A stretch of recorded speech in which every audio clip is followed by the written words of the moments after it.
Have you ever been working with a colleague on a project and when you're unsure of how to proceed, your colleague says, "I'd reach out to the other department for this." How did you react?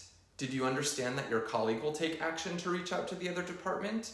Or did you understand that your colleague wanted you to do it? This small interaction is a subtle example of how communication styles can sometimes cause confusion.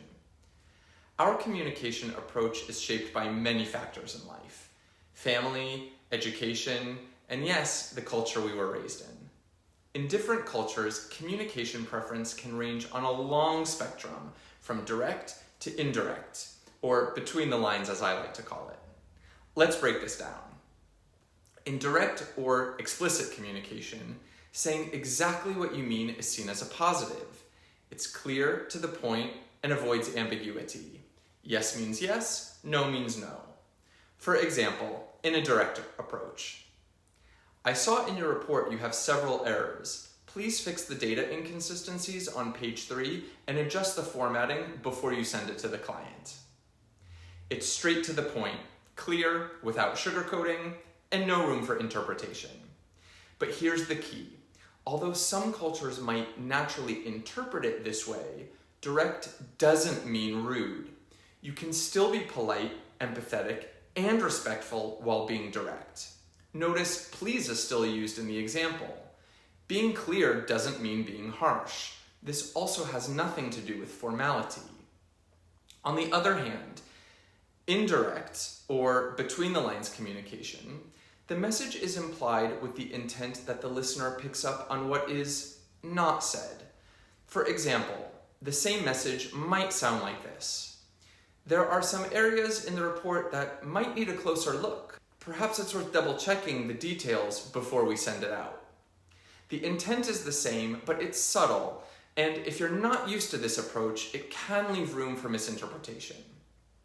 Here are some other examples.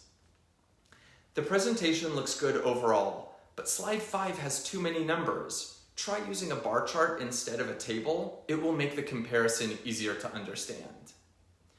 "I see you started to put in some good effort into the presentation.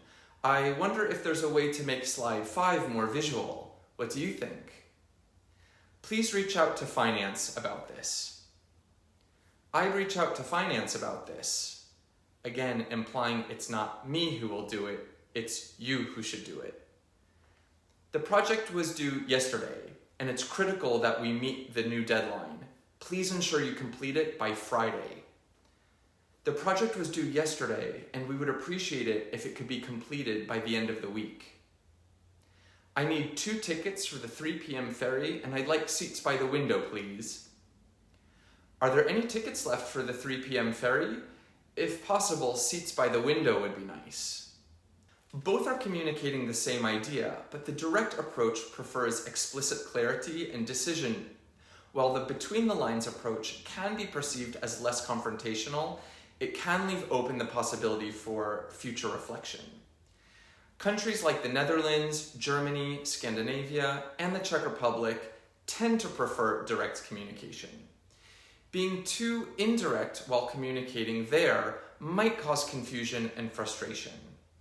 Meanwhile, countries like Japan, Korea, India, and most of Asia and Latin America may likely opt for a more nuanced or symbolic way of communicating. But remember, every culture is on a spectrum. So while British culture might feel more direct to somebody from India or Nepal, it might feel more indirect to somebody from Germany or the US. The key is understanding that there are tendencies, not fixed rules, and cultures do change over the years. So next time you hear somebody say, "I'd reach out to the other department for this," take a moment, pause, think about who's expected to take action. Are both of you on the same page, or is one of you expecting the other to act?